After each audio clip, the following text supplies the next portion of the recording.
Partai Solidaritas Indonesia atau PSI mengumumkan 3 nama calon ketua umumnya yakni petahana Kaisang Pangarep, kemudian Ketua OKK DPP PSI Agus Mulyono Herlambang dan juga Wakil Ketua PSI Jabar Ronald Sinaga. Dan yang menarik, Presiden ke-7 Joko Widodo yang sebelumnya disebut-sebut akan masuk dalam bursa ketum ternyata tidak jadi dan menyebut lebih baik yang muda-muda saja. Lalu benarkah nama Kaisang diprediksi akan lebih mulus menjadi ketua umum lagi? Dan untuk menganalisanya sudah bersama kami dari luar studio, Direktur Eksekutif Parameter Politik Indonesia Adi Praitno. Mas Adi, selamat malam.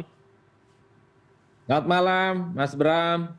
Oke, jadi kalau tidak ada nama Pak Jokowi, kita publik ini bisa mencermati ini hal yang mengejutkan setelah sebelumnya mengatakan di PSI aja, atau sebetulnya memang sudah bisa kita baca dari awal, Mas Adi?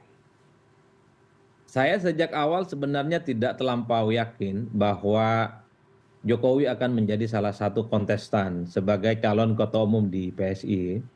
Karena saya beranggapan bahwa sebenarnya Jokowi itu secara politik sudah paripurna setelah tak lagi menjadi presiden untuk yang kedua kalinya.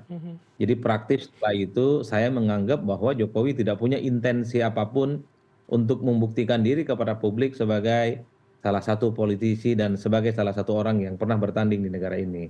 Nah yang kedua sebenarnya secara prinsip saya selalu mengatakan bahwa Jokowi ini punya nama besar. Ibaratkan orang pakai baju, kalau bergabung dengan PSI, baju yang digenakan oleh Pak Jokowi itu kekecilan.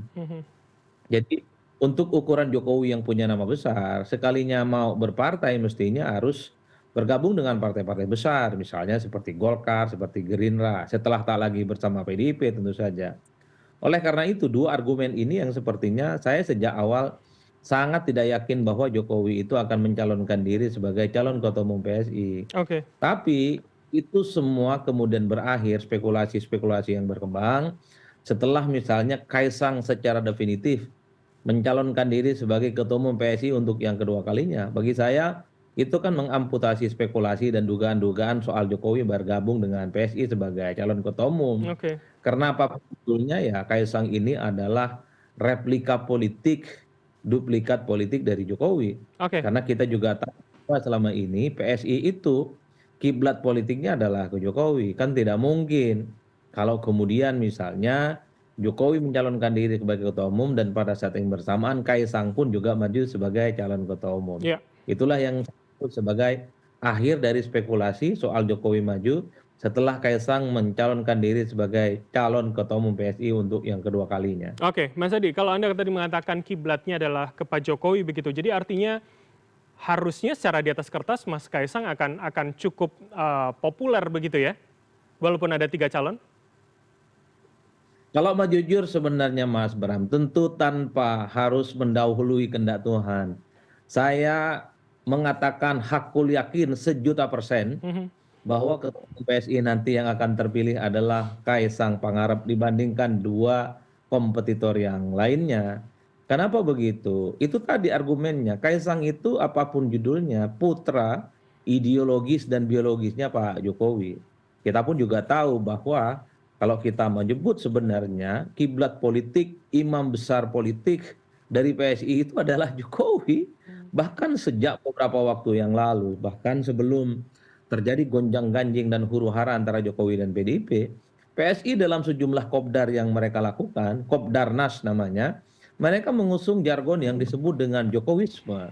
Jokowisme itu adalah semacam identifikasi diri dari PSI yang selalu ingin tegaskan bahwa PSI semua nafas, semua pergerakan politiknya itu hanyalah bergantung kepada orkestrasi dan keinginan Jokowi. Oke. Itulah yang saya katakan ketika Kaisang maju sebagai calon ketua umum yang kita sebut sebagai duplikat dari politiknya Pak Jokowi, agak mustahil bisa dikalahkan oleh siapapun.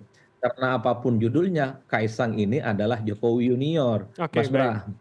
Oke. Kalau begitu saya ingin Anda juga bisa memprediksi begitu. Jadi artinya dengan nanti anggaplah kemudian Mas Kaisang jadi lagi prediksi kita atau proyeksi kita begitu ya.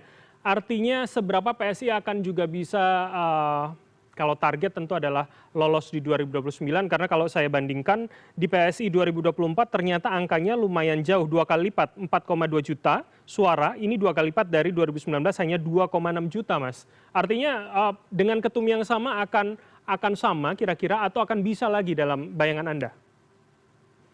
Ya, kalau mau jujur sebenarnya perolehan pileg PSI itu di 2024, saya kira memang relatif naik secara signifikan. Ya ini terlepas bagaimana kerja-kerja politik yang dilakukan oleh kader PSI, meski tidak lolos ke parlemen. Itu artinya apa? Ini ada semacam opportunity dan kesempatan yang bisa dimaksimalisasi bahwa kader-kader PSI di 2029 itu masih bisa melipat gandakan kekuatan politik mereka tentu menyongsong untuk lolos ke parlemen.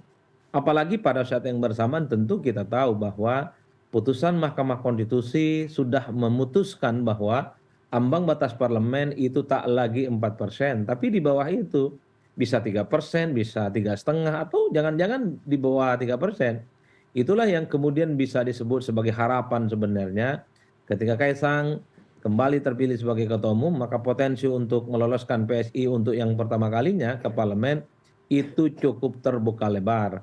Apalagi misalnya ketika Jokowi tak lagi jadi presiden, maka PSI, maka Jokowi ini semakin vulgar dan secara terbuka sebenarnya bisa mengkapitalisasi dan memaksimalkan bagaimana Jokowi sebagai ikon politik di PSI Hmm, itu akan aksentuasi sebagai magnet politik yang kemudian terus akan dimaksimalkan. Karena apapun judulnya, salah satu jualan politik, marketing politik PSI di masa-masa yang akan datang adalah ingin menjadikan Jokowi sebagai ikon kunci, sebagai magnet elektoral, oke. tentu adalah untuk mendulang pemilih-pemilih yang selama ini masih ada yang loyal Mhm. dan terus tegak dengan Jokowi. Itu Oke. yang saya sebut sebagai kesempatan, Mas Bram. Oke, jadi artinya dengan Pak Jokowi tidak menjadi ketum, Mas Kaisang ada di sana, seberapa itu cukup kemudian tetap mengakomodir mereka yang masih bersama dengan Pak Jokowi, seberapa itu juga bisa menyokong Mas Gibran sebagai wapres hingga 2029, Mas Adi? Nah, kalau kita mendengarkan pernyataan Kaisang, sangat mungkin akan bergabung tokoh-tokoh besar ya, menjadi bagian dari PSI. Itu bukan tidak mungkin. Apalagi misalnya warna Jokowi di PSI itu akan semakin kentara. Itulah yang sepertinya akan melipat gandakan semangat dan kemampuan PSI untuk menyongsong bahwa mereka itu akan lolos di parlemen.